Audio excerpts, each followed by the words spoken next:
உங்களுடைய தங்கம், வெள்ளி, வைர நகைகளை உடனே செல் பண்ணுமா? நம்பிக்கையான நிறுவனம் max gold. Call 044-4545-4545. Max gold, cash for gold. முதலமைச்சர் ஜோசப் விஜய் அவர்களுடைய பிறந்தநாள். Happy birthday. ஏன்னா நடிகராக, ஒரு சினிமா பத்திரிகையாளராக அவரை நான் பலமுறை சந்தித்துள்ளேன், சில முறை பேட்டி எடுத்துள்ளேன். சில முறைன்னு சொல்கிறதுக்கான காரணம் என்னென்னா, அவர் லிமிட்டாக தான் பேட்டி கொடுப்பார், லிமிட்டாக தான் பேசுவார். அதுக்குள்ளே போகிறதுக்கு முன்னாடி, இன்றைக்கி தமிழில் வர ஒரு முக்கிய நாளேடு, அந்த நாளேடு முழுக்க பார்த்திங்கன்னா அவ்வளோ விளம்பரங்கள், அதுவும் ஒரு பக்க விளம்பரம்.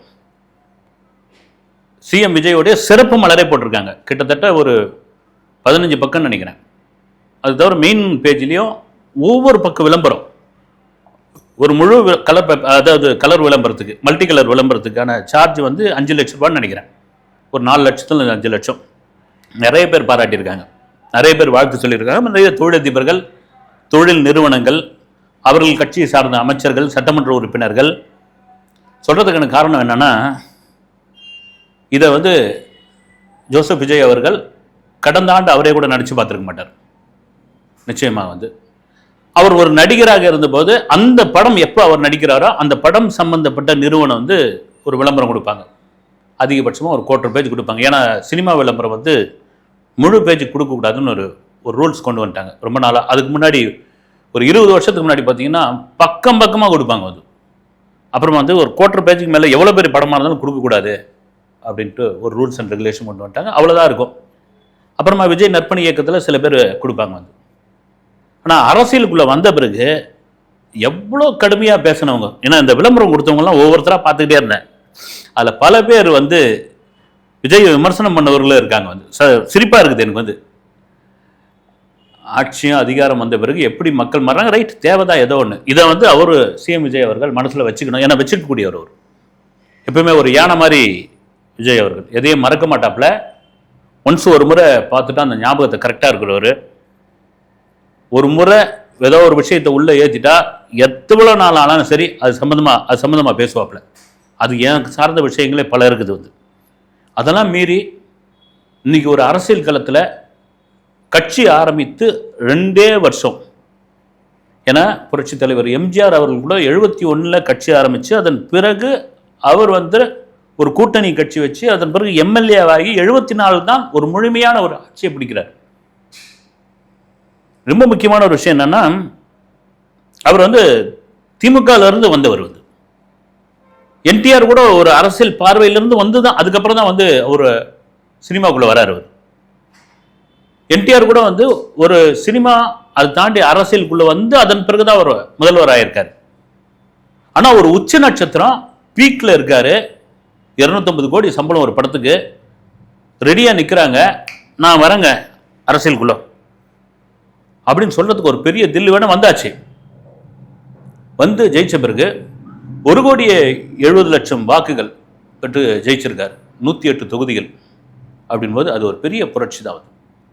அப்படி வந்து சிஎம் ஜோசப் விஜயாக அவர் கொண்டாடுகிற இந்த பிறந்தநாள் ஆரம்பத்திலேருந்து முதல்லாம் வந்து எஸ். சந்திரசேகர் அவர் வளர்ந்துக்கிட்டு வந்த நேரத்தில் வந்து காவேரி தெரு சாலை கிராமத்தில், அந்த தெரு கடைசியில் தான் ஆரம்பத்தில் அவங்க இருந்தாங்க, வீடு இருந்தது. அந்த தெரு போய் முடிகிற இடத்துல. அப்போ என்ன பண்ணுவார், நோட்டு புத்தகம், பேனா இதெல்லாம் கொடுப்பார் ஆரம்பத்தில்.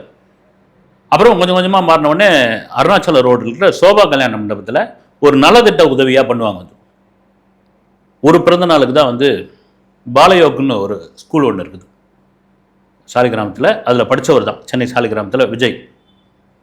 அந்த ஸ்கூலில் போயிட்டு ஸ்டூடெண்ட்டையும் தன்னுக்கு டீச்சிங் பண்ண அந்த டீச்சர்ஸையும் போய் மீட் பண்ணப்பல திடீர்னு. நாங்களாம் அப்போ இவ்வளோ மீடியாவே கிடையாது. அதாவது இப்போ ஒரு 5 வருஷத்துக்கு முன்னாடி இருக்குன்னு நினைக்கிறேன். இவ்வளோ மீடியா கிடையாது. அங்கே போன பிறகு தான் திடீர்னு எஸ்எஸ்சி என்ன சொன்னார், எல்லாம் அப்படியே நீங்கள் போங்க, அவர் பாலயோக் ஸ்கூலுக்கு போகிறாரு, அங்கே இருக்கிற அவருக்கு கிளாஸ் எடுத்த டீச்சர்ஸ்லாம் ஒன்று இருக்காங்க, அந்த தலைமை ஆசிரியரே வந்து அவருக்கு மேக்ஸ் எடுத்துவோங்க அப்படின்னு உடனே போயிட்ட உடனே பயங்கர இதுவாகி போச்சு.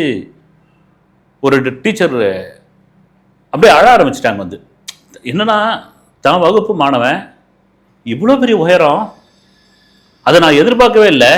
பத்திரிகையாளர் கேட்குறாங்க வந்து, எப்படி கொயிட்டா இருப்பாருங்களா அப்படின்னு. பயங்கர சைலண்டா இருப்பாருங்க அப்படின்னு. பயங்கர சைலண்டா இருப்பாரு, எதையும் பேச மாட்டாரு. ஒரு விஷயத்த ஒரு மேக்ஸை வந்து அப்சர்வ் பண்ணிட்டா, ஒரு முறை இது பண்ணிட்டா, ரெண்டாவது முறை அப்படியே போட்டுருவார். அது பெருமைக்காக சொல்ல, அப்படி சொல்லிட்டு அவங்க என்ன பண்றாங்க, கண் கலங்குறாங்க. அப்புறம் விஜய் கையை பிடிச்சிட்டாரு. அதெல்லாம் சும்மாங்க, என்னை அடின்னு அடிப்பாங்க இவங்க அப்படின்னு எல்லாரும் சிரிக்க ஆரம்பிச்சிட்டாங்க. சொல்றதுக்கான காரணம் என்னன்னா, இப்போ அவங்க என்ன நினைச்சிருப்பாங்க, அவங்களுக்கு எவ்வளவு பெருமையா இருக்கும். ஒரு நடிகர், ஒரு உச்ச நடிகர், ஒரு இளைய தளபதின்னு பேசுற நம்ம ஸ்டூடெண்ட் நம்மளாம் இப்படி கணிச்சிருக்க முடியுமா? நிச்சயம் அடிச்சிருப்பாங்க, நிச்சயமா திட்டிருப்பாங்க, இன்னும் கூட சொல்லியிருப்பாங்க, ஏன் உங்க அப்பா பேருக்கு எடுக்க வந்த நீ அப்படின்ற மாதிரி. ஸ்டூடெண்ட் தானே சொல்லியிருப்பாங்க. இன்னைக்கு இவ்வளவு பெரிய உயரம், இன்னைக்கு முதல்வர் அப்படின் பொழுது அவங்களுக்கு எவ்வளவு பெரிய சந்தோஷம் இருக்கும். விரைவில் ஒரே ஒரு தகவல் சொல்றேன் நான், இவருக்கு அந்த பாடம் எடுத்த டீச்சர்ஸ் இருக்காங்க இல்லைங்களா, அவங்கள வந்து விஜய் வந்து முதல்வர் விஜய் விரைவில் சந்திக்க போகிறார். அவங்களுக்கு ஒரு சின்ன கெட் டுகெதர் மாதிரி வச்சு அவங்கள வந்து பார்த்து சந்திக்க போகிறார், ஆசீர்வாதம் வாங்க போகிறார்.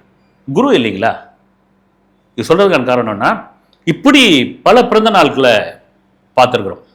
எஸ்எஸ்சி நடத்திருக்காரு. அப்புறமா அவருடைய வளர்ச்சி அதிகமாக அந்த பிறந்த நாள் வந்து ஹெவியாக போயிடுச்சு, பயங்கர கூட்டமாகிடுச்சு. அதுக்கப்புறம் அந்த பிறந்த நாள் விழான்னு வந்து அவர் நேரடியாக கொண்டாடுறது இல்லை.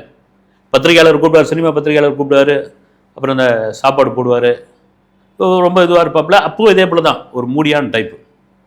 குறிப்பாக அந்த அவருடைய பிறந்த நாளுக்கு அந்த 1 கிராமில் ஒரு மோதிரம் அன்னைக்கு பிறக்கிற குழந்தைங்களுக்கு வந்து, அதுவும் அவர் பிறந்த எக்மோர் தாய் சேய் மருத்துவமனை எழும்பூரில் இருக்கிற அந்த மருத்துவமனையில் போயிட்டு அவர் போடுவார். அதுக்கப்புறம் வந்து அவர் அந்த மாதிரி ஜூன் 22 அங்கே அந்த எக்மோர் ஹாஸ்பிட்டலுக்கு வராருன்னு சொன்ன உடனே செம கூட்டம் வர ஆரம்பிச்சிருச்சு. அது மீடியாவே அவ்வளோ வர ஆரம்பிச்சு.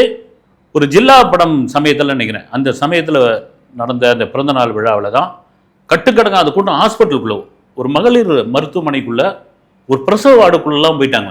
ரொம்ப ரொம்ப இதுவாகிட்டார் விஜய் வந்து. என்ன இப்படிலாம் பண்ணுறீங்க அப்படின்னு ஒரு மாதிரி முகம் மாறி போயிடுச்சு. அந்த கேக்கு மேலாம் விழுந்துட்டாங்க வந்து, அந்த கேக்கெல்லாம் உடச்சி இது பண்ணி, அதோட நான் வரவே மாட்டேன்னு சொல்லிட்டாப்பு. வரவே மாட்டேன்னா அன்னைக்கு பிறக்கிற குழந்தைங்களுக்கு வந்து அந்த மோந்திரத்தை அவருடைய நற்பணி இயக்கம் சார்பாக யாராவது ஒருத்தர் போட்டு வந்துடும். ஆனால் அதே சமயத்தில் நலத்திட்ட உதவிகள் தொடர்ச்சியாக நடந்துக்கிட்டே இருந்தது தமிழ்நாடு முழுக்க. ஏன்னா அங்கேருந்து தொடங்கின ஒரு விஷயம் தான் அந்த அரசியல் வந்து, விஜய் அவர்களுக்கு அங்கேருந்து தொடங்கின ஒரு விஷயம். இப்போ கூட சமீபத்தில் நடிகர் பாண்டுவோடைய பேட்டி ஒன்று பார்த்தேன். அதை சொல்லியிருப்பார் வந்து, 2 பேரும் ஒரு படத்தில் நடிச்சிருந்தோன்னே விஜய் மத்தியானத்து மேலே கிளம்பிடுறேன் அப்படின்னு, எங்கே போகிறீங்க அப்படின்னுவார். இது மாதிரி வந்து அப்போ சிஎம் வந்து ஜெயலலிதா அம்மையார், மேடம் வந்து பிரச்சாரத்துக்கு கூப்பிட்ருக்காங்க, போவோம், இந்த வயசில் நமக்கு ஒரு வாய்ப்பு கிடச்சிருக்குது, நம்மளால் ஏதோ ஒரு அரசியல் செய்ய போகிறோம், ஒரு நல்லது செய்ய போகிறோம், அதனால் நான் கிளம்புறேன் நான் அப்படின்னு. அவள் விஜய் சொன்ன வார்த்தைன்னா, போங்க நான் பின்னாடியே வரேன் அப்படின்னு. நான் பின்னாடியே வரேன்னா அவர் அதிமுகவுக்கு பிரச்சாரத்துக்கு வரேன்னு சொல்ல, அரசியலுக்குள்ள நான் வரேன்னு அப்பயே அதை டிசைட் பண்ணிட்டாரு. அதை அப்பவே முடிவு பண்ணி விட்டார் என்பதுதான் நிதர்சனமான உண்மை. வந்து அதெல்லாம் மீறி இன்னைக்கு ஒரு இளைஞர்களுடைய பட்டாளம், ஒரு இளைஞர்கள் அவங்க முடிவு பண்ணா ஒரு ஆட்சியில் யாரை வேணாலும் உட்கார வைக்கலாம், யாரை வேணாலும் அவங்களுக்கு நம்பிக்கையானவர்கள், அவங்களுக்கு பிடித்தமானவர்கள் அப்படின்ற ஒரு விஷயத்தை அப்படியே நிரூபிச்சிருக்காங்க. அதனுடைய வெளிப்பாடு தான் இன்னைக்கு மாற்று கட்சியிலிருந்து அவ்வளோ பேர் வந்து, கிட்டத்தட்ட முந்த நாள்லாம் பார்த்தீங்கன்னா பனையூரே வந்து அப்படி ஸ்தம்பிச்சு போகிற அளவுக்கு இருந்தது. எவ்வளோ கூட்டம் வந்து. முன்னாள் அமைச்சர் கடம்பூர் ராஜ் அவெல்லாம் பார்த்தீங்கன்னா ஒரு நல்ல ஞாபகம் இருக்குது. ஏதோ ஒரு பிரச்சனைக்காக, சினிமா பிரச்சனைக்கு, அப்போ வந்து செய்தி மக்கள் தொடர்புத்துறை அமைச்சர் அவர் விஜய் அவர்கள் ஒரு சேரில், பிளாஸ்டிக் சேரில் உட்காந்துக்கிட்டு, ஒரு சோபாவில் உட்காந்துக்கிட்டு அப்படியே வெயிட் பண்ணி பேசிக்கிட்டு இருக்காங்க. எப்படி காலம் மாறுது. அந்த பனையூர் அலுவலக கேட் திறக்கிறாங்க, அதே முன்னாள் அமைச்சர் கடம்பூர் ராஜ் இப்போ அமைச்சர் கிடையாது, எகிரி குச்சி போய் போறாரு வந்து. இதுதான் வாழ்க்கை. இவ்வளவுதான் வாழ்க்கையே வந்து. இங்க யார் நான் பெரியவன் நீ பெரியவன், நான் வந்து அதுவானவன் நீ எதுவானவன்.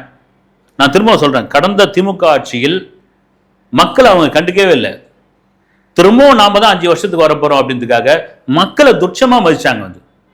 அமைச்சர்கள் தாறுமாறா ஆடினாங்க வந்து.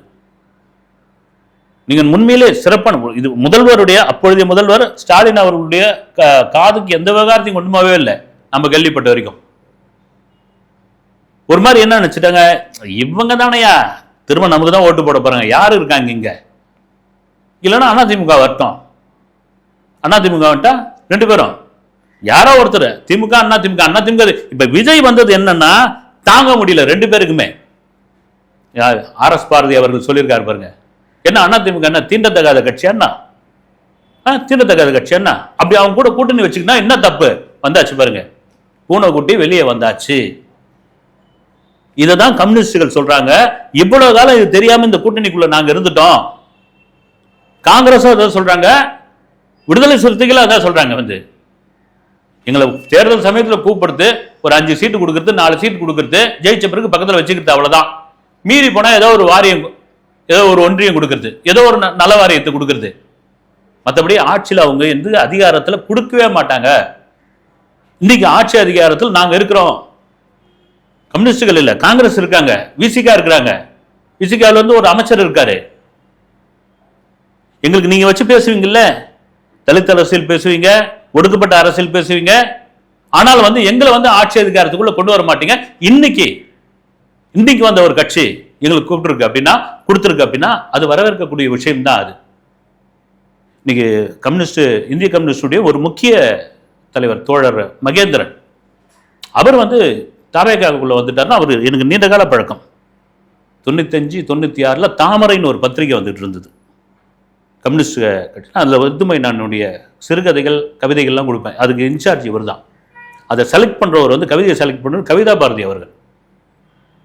இயக்குனரும் இணை இயக்குனரும் இலக்கியவாதியமான அவர். அப்போ தோழரை மகேந்திரன் தெரியும், ஒரு கரெக்டான ஒரு நபர்.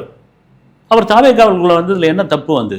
அப்படி ஒரு விமர்சனம் மறைந்த தோழர் நல்லக்கண்ணு ஐயா அவர்களுடைய நல் மதிப்பை பெற்றவர். அவர் என்ன சொல்றாருன்னா, நான் ஏன் தாவேகாவுக்குள்ள வந்தேன், ஏன்னா உடனே பொட்டி கொடுத்துட்டாங்க, இவ்வளவு கோடி வந்துருச்சு, அதெல்லாம் எந்த ஆதாரமும் கிடையாதுங்க. அவர் என்ன சொல்றாருன்னா, ஏங்க ஓட்டுக்கு 10 பைசா கொடுக்கல, எந்த இடத்துலயும் ஜாதியை வச்சோ மதம் வச்சோ எந்த பிரச்சாரமும் இவங்க பண்ணல. உண்மையிலே இவங்க தாவேகாவில் நின்ன வேட்பாளர் எந்த ஜாதி மதம்னே தெரியாதுங்க. ஏன்னா ஒவ்வொரு எலெக்ஷன் சமயத்திலையும் பெரும்பான்மையான எல்லா கட்சிக்கும் உண்டு. இவர் யார் தெரியுமா? நம்ம ஜாதிகாரன். இவர் யார் தெரியுமா? நம்ம மதம். அப்படி இது யாருமே தெரியாது. இவங்க நெட்டையா குட்டையா கருப்பா சிவப்பா, இவங்க இது என்ன ஜாதி என்ன மதம் எதுவுமே தெரியாது. தெரிஞ்ச ஒரே ஒரு முகம் விஜய். அதை தான் மகேந்திரன் அவர்கள் சொல்றாரு, இங்க பண விளையாடல, ஓட்டுக்கு காசு கொடுக்கல, ஜாதி மதம் பார்க்கல, அவ்வளவு பேர் சேர்ந்து ஒரு இளைஞர்கள் இவ்வளவு பெரிய ஆளை கொண்டு இங்க நிறுத்திருக்காங்கன்னா ஒரு மாற்றம் ஏற்பட்டிருக்கு. அது ஒரு கம்யூனிஸ்ட் புரட்சி தான். நான் அந்த கட்சியில சேர்ந்ததுல என்ன தப்பு இருக்குன்றார். வரவேற்கக்கூடிய விஷயம். 1000 வேணாலும் விமர்சனம் பண்ணிக்கங்க, என்ன வேணாலும் விமர்சனம் பண்ணிக்கங்க. ஏன்னா எப்படி இருந்தாலும் விமர்சனம் பண்ண தான் போறாங்க. அதெல்லாம் மீறி இன்னைக்கு ஒரு சினிமா நடிகராக இருந்த ஒருத்தர் ஒரு விஷயம் சொன்னா, மன்சூர் அலிகான் கட்சியில் போய் சேர்ந்திருந்தார். அவர் உண்மையிலே மதிக்கவே இல்லை, சேர்த்துக்க கூடாதுன்ற நான். ஏன்னா மன்சூர் அலிகானுடைய கேரக்டர்லாம் உங்களுக்கு தெரிய இங்கே ஒரு பேச்சு பேசுறது, அங்கே ஒரு பேச்சு பேசுறது. அப்புறம் திடீர்னு பார்த்தீங்கன்னா ஒரு மழை பெஞ்சதுன்னு வச்சுங்க, அவர் வீட்டு முன்னாடி இந்த நுங்கம்பாக்கத்தில் தான் இருக்குது ஒரு வீடு, அந்த தண்ணியில் ஒரு தெர்மாகோலை போட்டு அன்னைக்கு யார் ஆட்சியாளர்கள் தாறுமாறா திட்டுறது. இப்போ கூட பார்த்தீங்கன்னா ஏதோ ஒரு தொகுதி லால்குடியிலேயே அங்கேயோ போய் இந்த பச்சை காய்கறிகள்லாம் இது பண்ணுறது ரொம்ப ஒரு இதுவானது. த்ரிஷா சம்பந்தமான ஒரு மோசமான விமர்சனம் பேசின ஒருத்தர். யாருக்கும் தெரியாத ஒரு சம்பவத்தை நான் சொல்கிறேன் உங்களுக்கு. மன்சூர் அலிகான் நடித்த ஒரு படம் அவரே தயாரிச்சான்னு நினைக்கிறேன். அந்த படம் வாழ்க ஜனநாயகம்னு ஒரு படம். 30 வருஷத்துக்கு மேலே ஆயிடுச்சுன்னு நினைக்கிறேன் அந்த படம். அந்த சமயத்தில் சாலிகிராமத்தில் இருக்கிற எஸ்.ஏ. சந்திரசேகருடைய வீடு இருக்கு இல்லைங்களா, அதில் ஒரு பகுதி ஷூட்டிங்க்கு வாடகைக்கு விடுவாங்க. நிறைய படம் அங்கே ஷூட்டிங் எடுத்திருக்காங்க. அப்படி ஷூட்டிங் எடுத்துகிட்டு இருக்கும்போது இந்த படத்தை சங்கர் பச்சான் தான் கேமராமேன். ஷூட்டிங் எடுத்துக்கிட்டு இருக்கும்பொழுது விஜய் படிச்சுக்கிட்டு இருக்காப்புலன்னு நினைக்கிறேன். ஒரு ரூமுக்குள்ளே இருக்கார். இந்த பக்கம் ஷூட்டிங் நடந்துட்டு போய் யாரும் வரமாட்டாங்க வெளியே, ஏன்னா ஃபீல்டுக்குள்ளே வரமாட்டாங்க, வேற வழியாக போவாங்க. இவருக்கு ஷூட்டிங்னு தெரியாமல் விஜய் ஃபீல்டுக்குள்ளே வந்துட்டுக்கிறார். வந்தபோது மன்சூர் அலிகான் கண்ணாமண்ணான்னு திட்டி, அதாவது யாரோ வந்துட்டாப்லன்னு, அவர் எஸ்.ஏ. சந்திரசேகருடைய பையன் தெரியாது, யாரோ ஃபீல்டுக்குள்ளே வந்துட்டாங்க, ஏதோ ஜூனியர் ஆர்டிஸ்ட் என்னன்னு நினச்சிட்டார் பொழுது கண்ணாமண்ணான்னு திட்ட ஆரம்பிச்சிருக்காரு. இவருக்கு விஜய் பயங்கர கோவம் வந்துட்டுக்குது, கலகலம் கிளம்பிடும். அதுக்கப்புறம் இருந்த ஒரு தங்கர் பச்சான் தான் சொல்லியிருக்கார் பொழுது, ஏங்க இவர் சாருடைய அண்ணனுடைய பையங்க, எஸ்எஸ்சி அண்ணனுடைய பையங்க இவர். அப்படியா, யாராக இருந்தா என்ன அப்படின்ற மாதிரி இது பண்ணிட்டுக்கிறார். மறுநாள் என்ன பண்ணியிருக்காரு, எஸ்எஸ்சி ஷூட்டிங் யூனிட் வர்றதுக்கு முன்னாடி அவர் வந்துட்டுக்கிறார், வீட்டுக்கு வெளியே வந்துட்டுக்கிறார். யாரும் இங்கே எடுக்கவே விட கிளம்புங்கிறார். கிளம்புங்க, என் பையனை அப்படியே போட்டு பேச்சு பேசுனீங்கல்ல, என் பையன் உங்களுக்கு தெரியாதா, சரி யாரா கூட இருக்கட்டுங்க, இப்படியா ஒரு பேச்சு பேசுவீங்க அப்படின்னு. அதுக்கப்புறம் வந்து மன்சூர் சாரி கேட்டாரான்னு தெரியல, தொடர்ச்சியாக படப்பிடிப்பு நடந்தது. காரணம் பாருங்க, இங்கே அன்னைக்கு ஒரு பையன் ஃபீல்டுக்குள்ளே வந்துட்டான்னு அந்த திட்டினீங்க, இன்னைக்கு சிஎம் விஜயாக மாறி உள்ளார். அதுதான் காலம் வந்து. இன்னைக்கு நீ நேரடியாக பார்த்து கூட நீங்கள் விஜய் கூட கட்சியில் சேர முடியல. நீங்கள் பனையூருக்கு போயிருக்கீங்க, மன்சூர் சொல்கிறேன், அந்த உடல் மொழி, அந்த போகிற ஸ்டைலு, அங்கே இருக்கிற செங்கோட்டியன் மாண்புமிகு ஆதவ அர்ஜுனா, மாண்புமிகு புஷி ஆனந்த், இவங்கெல்லாம் ஏண்டா இவர் வந்தாருன்ற மாதிரி மூஞ்சி அந்த பக்கம் திருப்பி வச்சுக்கினாங்க. ஒரு துண்டு போடுறாரு, யாருமே கண்டுக்கல. காரணம் என்னன்னா வேண்டா வெறுப்பு தான். நாளைக்கே கூட வெளியே ஓடியாந்துடலாம், அதே பனையூரில் நின்று பேசலாம், எதிரா என்னவெல்லாம் நடக்கும். ஆனால் காலம் மாறும்போது எப்படி மாறுது பாருங்க. லியோ படம் என்னால தான் ஓடிச்சுன்னு சொன்னவர் தான் அந்த மன்சூர். ஏன்னா எந்த முகம் முதல் திரைப்படத்தில் இது வந்து ஒரு தகர டப்பா மூஞ்சி அப்படின்னு விமர்சனம் செய்தார்களோ, இன்னைக்கு பாருங்க ஒரு தமிழனுடைய முக்கிய நாளேடு ஒரு சிறப்பு மலரை போட்டு ஒரு சிஎம்ற்கு பக்கம் பக்கமா விளம்பரத்தை கொடுத்துருக்காங்களா. இது தாங்க ஒரு மனிதனுக்கு ஒரு கொள்கை கோட்பாடு, ஒரு வைராக்கியம், மௌனம் மிக முக்கியமான ஒரு விஷயம். விஜய் ஏன் பேச மாட்டேன்றாருன்னா உண்மையா செயல்ல செய்யக்கூடியவர். இப்போ நேரத்தில் நான் ஒரு சினிமா பத்திரிகையாளரை பார்த்திருக்கேன். நான் ஒரு தடவை இன்டர்வியூ எடுக்க போய் என்ன கேள்வி கேட்டாலும் பிட்டில் தான் பதில் சொல்றாரு. எவ்வளவு பெரிய கேள்வி கேட்டாலும் இவ்வளவுதான் சொல்றாரு. அதுக்கப்புறம் எஸ் ஏ சந்திரசேகர் வந்துட்டாரு, ஏன்னா இல்லாம. அப்புறம் அவர் மீதி கேள்வி அவர் சொல்லிட்டு, தம்பி நீங்களே பாசிட்டிவா எழுதிக்கிங்க அப்படின்ட்டாரு. இதுதான் விஜயோட கொண்டு. நீங்க எப்போ போனாலும் சரி, இப்போ அதே மாதிரி தான் இருக்காரு, மாற்றமே இல்லை, மாறல. அந்த மௌனத்திற்கு பின்னால் ஒரு வலிமையான ஒரு விஷயம் இருக்குது. அந்த மௌனத்திற்கு பின்னால் ஆக்கப்பூர்வமான ஒரு விஷயத்தை அவர் செய்ய போகிறார் என்றுதான் அர்த்தம். அப்படி செய்வார் என்று நம்புவோம். மறுபடியும் ஒரு பிறந்தநாள் வாழ்த்துக்கள். அடுத்த வீடியோவில் சந்திக்கிறேன். நன்றி.